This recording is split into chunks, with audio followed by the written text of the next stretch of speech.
The term situation awareness is commonly used in the wildland fire environment. However, while its use is commonplace, understanding what situation awareness means and how to develop it remain a subject of much debate. Oversimplified explanations of tragic events, such as fatalities being caused by a loss of situation awareness, have further complicated things. In this module, we'll learn how observation and sense-making come together to help us build situation awareness.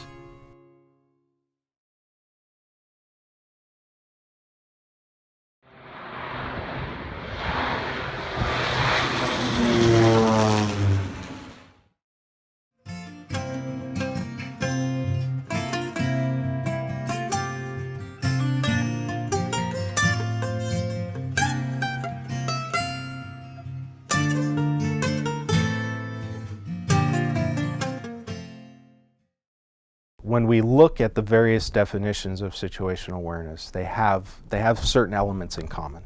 The first element is observation, the way that we take in information from the world around us, either through our own observations, our own senses, by communicating with others is an important aspect of that. But then we have to do something with those observations, and that's the process of sense making.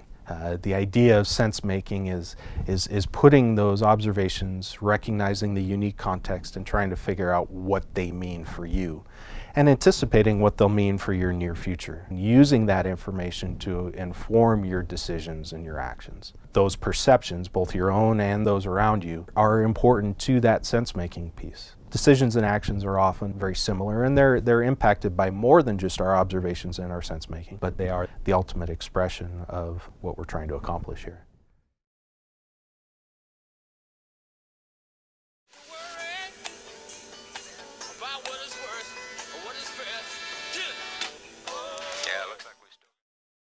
To build your awareness of a given situation, you certainly start with observation. With observation, we utilize all of our senses. We notice wind shifts by the feel on the back of our neck, or we see a change in a smoke column. Those observations are important. If you come around the corner of your division and you look up and you say to yourself, wow, I didn't expect that, that's a moment of an adjustment to your situational awareness. Something just caught your attention that you didn't expect.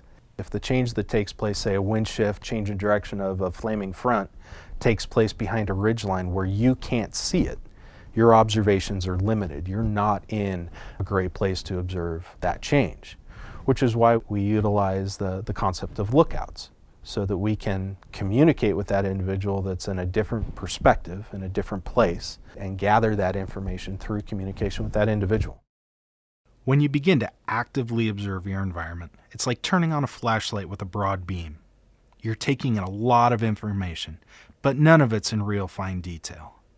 But when something grabs your attention, you focus in on that thing. When that happens, all the events going on around us continue, but we aren't actively observing them. Our goal with situation awareness is to train ourselves that when something grabs our attention, it is important that we do focus on that. But we can't stay focused on that. If we stay focused, then that becomes an attention trap. The idea of Take 5 at 2 is just to take a pause, to zoom out and question what our perceptions of our current environment are like. We could be head down digging line, or observing a smoke over there and not paying attention to the hose lay we put in an hour ago. Ask each other, hey, what have you been seeing that I'm not? It's intended to get us to take a pause and look at the world around us. Now let's practice our powers of observation as we watch the following scenario. Can you figure out who murdered Lord Smythe? Clearly, somebody in this room murdered Lord Smythe, who, at precisely 3:34 this afternoon, was brutally bludgeoned to death with a blunt instrument. I want each of you to tell me your whereabouts at precisely the time that this dastardly deed took place. I was polishing the brass in the master bedroom. I was buttering his lordship's scones below stairs, sir. Why, I was planting my petunias in the potting shed. Constable, arrest Lady Smythe. But how did you know? Madam, as any horticulturist will tell you, one does not plant petunias until May is out. Take her away. Sorry, madam. It's just a matter of observation.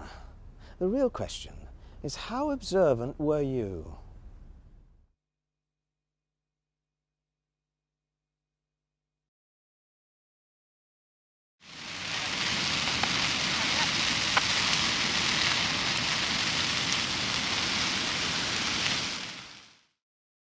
The next component of situation awareness is making sense of those observations. The idea of sense making, of putting meaning to our experiences in the context of the situation that we're in. And that's based on our experience, our training, what we've seen before, what we've done before. But it's not limited to that.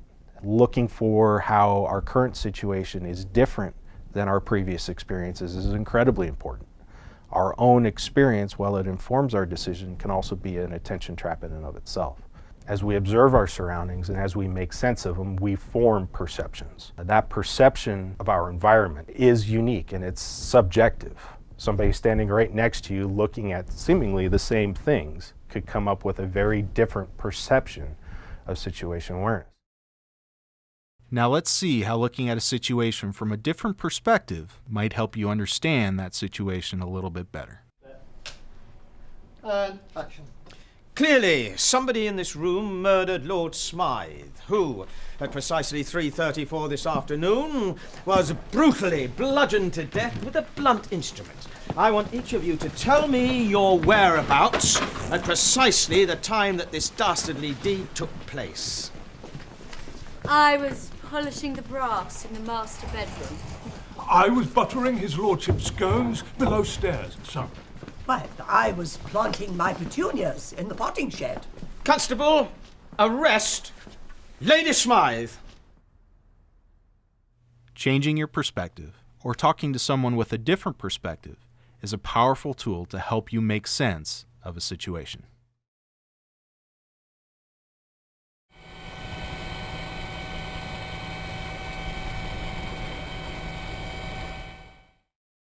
Colonel Boyd coined the term OODA, observe, orient, decide, and act.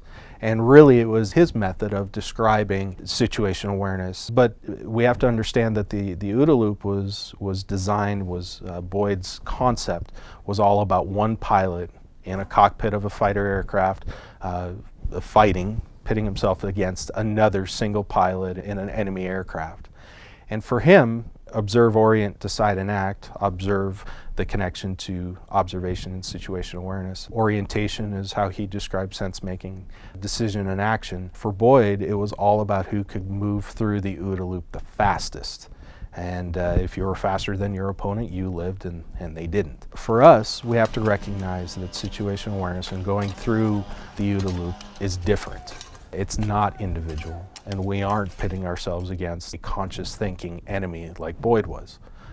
We're in an environment, a social environment, where we're often not alone. In fact, we really need to be part of that community to really be able to operate safely and successfully. It's by communicating amongst each other, by confirming and denying what we're seeing, making sense of our observations, that we can truly make decisions that lead to our accomplishing objectives and getting home safely at the end of the day. So while we can use the OODA loop to describe what we're doing, we do have to understand its limitations.